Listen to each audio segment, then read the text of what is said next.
mesdames et messieurs, dans l'édito du jour sur la décision de la Cour de cassation le jeudi 28 avril dernier concernant l'annulation de tous les mandats d'arrêt émis par la justice militaire dans le cadre du putsch de 2015 pour vice de procédure. Du côté donc de Tinkodgo, où il assiste à la journée nationale du paysan, le président du Burkina Faso s'est exprimé sur la question. Ismaël Ouedraogo, éditorialiste du jour. Bonjour et bienvenue. Bonjour Alida, bonjour à tous. Alors déjà, les choses semblent entrer dans l'ordre petit à petit. Disons tout simplement que les choses vont entrer dans l'ordre. Je pense que c'est l'une des expressions que nous avons entendues ces dernières heures au Burkina Faso. C'est vrai que je pense qu'il y a eu des réactions. On ne tente pas de justifier quelque chose, on ne fait que dire ce que dit la loi sur la question. Aujourd'hui, on vous parle d'une difficulté avec le respect de la loi en vigueur par rapport à un mandat d'arrêt international qui a été émis. Quand vous écoutez également, puisque fort heureusement, le tollé que cela a créé depuis quelques heures a nécessité certainement une sortie médiatique, non seulement au niveau du procureur, au niveau du tribunal militaire, parce que c'est lui qui est à l'origine de tous ces tollés, de tout ce remue-ménage qui fait l'actualité au niveau judiciaire. Il y a également le fait qu'on attendait impatiemment la réaction du président du Faso, parce que la population voulait savoir exactement, est-ce que avec le régime qui est en place, le nouveau pouvoir qui vient d'arriver, est-ce que les choses vont changer ou encore on sera dans la logique d'une certaine continuité qui ne dit pas son nom.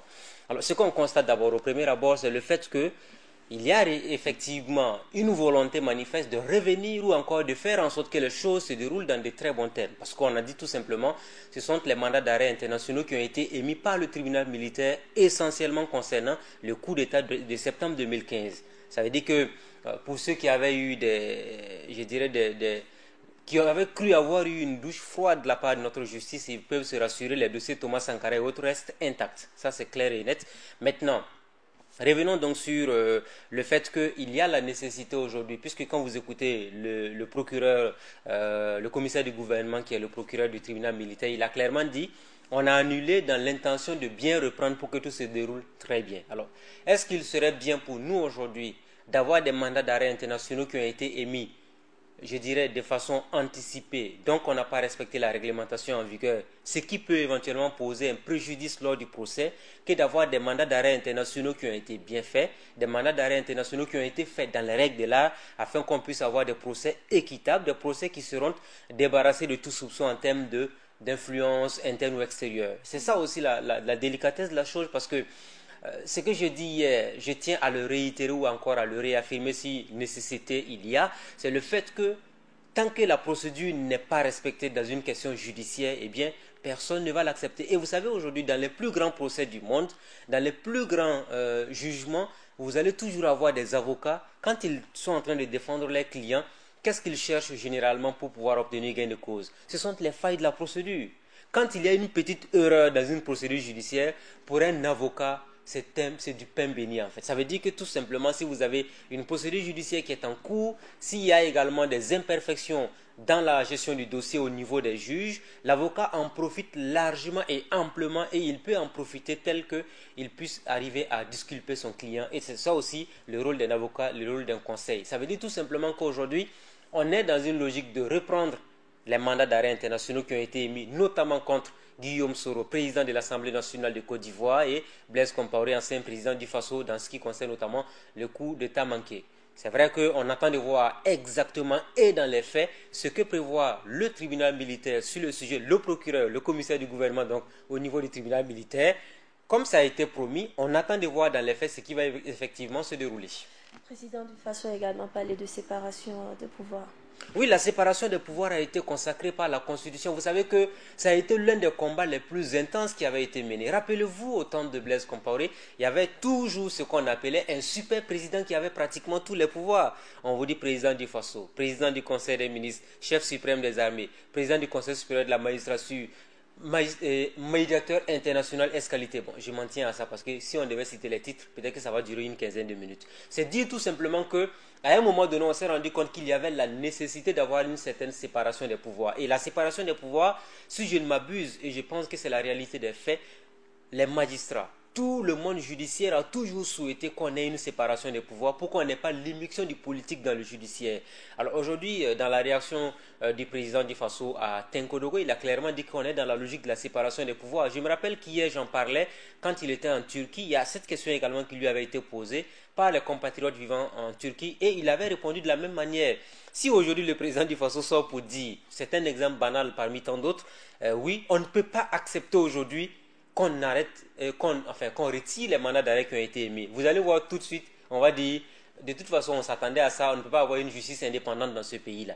Donc, du coup, il n'y a que les acteurs de la justice aujourd'hui qui peuvent effectivement ramener, je dirais, toutes les informations nécessaires. Parce que je pense qu'il y a une véritable nécessité de communication accrue autour des questions judiciaires. Parce que aujourd'hui, vous voyez un peu, ça fait le buzz, tout le monde en parle, chacun dit ce qu'il pense.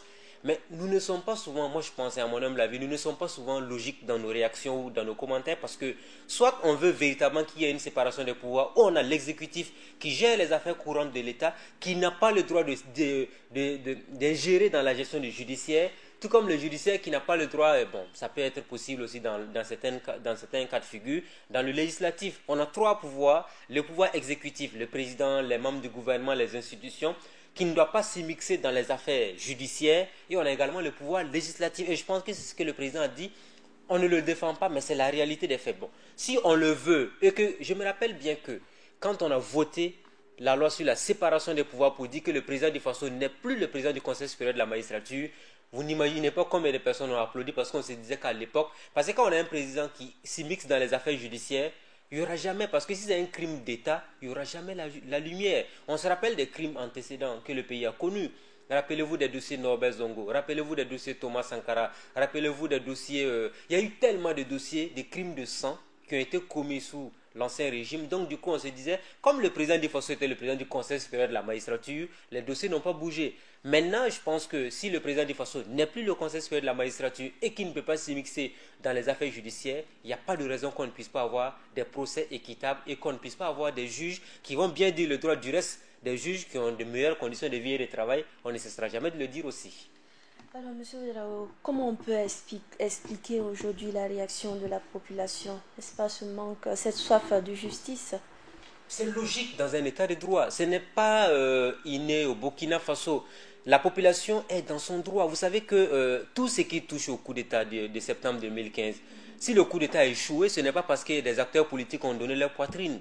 Si le coup d'État a échoué aujourd'hui, ce n'est pas parce que c'est uniquement la population qui s'est mobilisée à l'appel des organisations de la société civile. Il y a également des partis politiques. Mais dans le fond, quand vous vous rappelez, au temps fort du coup d'État de septembre 2015, quand la population était dehors, est-ce que vous avez vu un seul leader politique dans la rue? Ils étaient tous cachés chez eux. C'est à la dernière minute quand les présidents de la CEDEAO ont commencé à venir que vous avez vu les leaders politiques sortir. C'est donc dire que si cette population réclame justice en ce qui concerne les meurtres qu'on a pu enregistrer au Burkina Faso lors du coup d'État, c'est son bon droit parce qu'il y a des familles qui ont été endeuillées. Nous le disons et nous ne cesserons jamais de le dire. La justice, elle est fondamentale, elle est importante dans ce cas de figure parce qu'il y a la redevabilité, il y a également le fait qu'il faut solder les comptes pour pouvoir entreprendre, je dirais, un bel avenir pour le Burkina Faso. Rendre justice, c'est important. Combien de familles aujourd'hui sont assises en train de pleurer leurs proches qui sont tombés sous les balles assassines pour faire échec au coup d'État? Les familles attendent aujourd'hui qu'on puisse dire tout le droit sur le dossier. C'est la même chose que ce qui s'est passé également au niveau de l'insurrection populaire, tout comme la famille de Thomas Sankara, tout comme la maman de Norbert Zongo qui disait que c'est Dieu qui va tout faire. Et je pense que c'est toutes ces familles qui ont été meurtries. Au-delà de ces familles, toute la population, toutes ces personnes qui sont épris de justice, de liberté d'expression et d'opinion au Burkina Faso. En quelques mots, pensez-vous que la voie diplomatique qui est déjà en cours et les décisions de la justice militaire pourront faire bon ménage? La voie diplomatique, elle est en cours. Moi, je me rappelle que l'interview qu'on avait eue avec le chef de l'État en marge de l'arrivée de Manuel Valls à Ouagadougou, il avait dit en son temps qu'il avait eu à échanger avec le président ivoirien Alassane Ouattara. Du reste, les deux se sont rencontrés à Addis Abeba également, en marge du sommet de l'Union africaine. Mais dans la foulée de la réaction du président sur la voie diplomatique, qu'est-ce qu'on avait enregistré? Quand Alpha Barry s'est rendu du côté d'Abidjan, il est revenu avec les bagages d'un certain Rambo, je pense bien.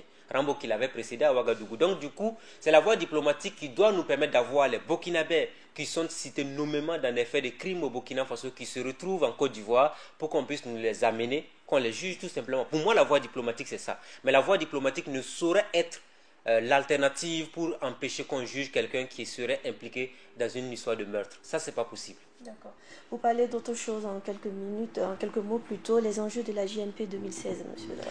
La JNP, aux dernières nouvelles, la formule doit changer parce que pendant longtemps, ça a été une foire, je dirais foire de rencontres, d'échanges, on va discuter de tout et de rien, et on esquive avec subtilité les différents problèmes réels du pays. Alors, quand je parle d'esquiver avec subtilité, vous allez vous rendre compte qu'on va dire aux producteurs de dire ce qu'ils ont comme souci, alors qu'on connaît leurs problèmes. Et ils ont toujours demandé, par exemple, l'année dernière, c'était une banque agricole qu'ils avaient souhaité. À mon humble avis, il n'y a pas encore de banque agricole au Burkina Faso. Et il y a également la question des intrants, il y a également le changement dans des pratiques culturelles. Est-ce qu'il ne faut pas aujourd'hui faire en sorte qu'on puisse revenir à nos anciennes modes de consommation? Au Burkina Faso, vous avez le riz qu'on consomme, qui fait 3 mois, 6 mois sur la mer avant de nous arriver. On ne sait même plus finalement le contenu qui va dans notre ventre. De quoi s'agit-il exactement? On a le riz de Bagré qui est stocké, qu'on ne consomme pas. Il faut trouver une solution. Il faut avoir peut-être des mécanismes sûrs et viables qui puissent permettre au Burkina Faso de s'autosuffire alimentairement. Et je pense que c'est possible pourvu qu'on arrive à trouver les mesures nécessaires que de continuer à organiser des foires. Merci, monsieur Ouedraogo, et excellent week-end. Ah, c'est gentil, merci, bon week-end également. Merci. Mesdames et messieurs, c'est donc fini pour l'édito du jour.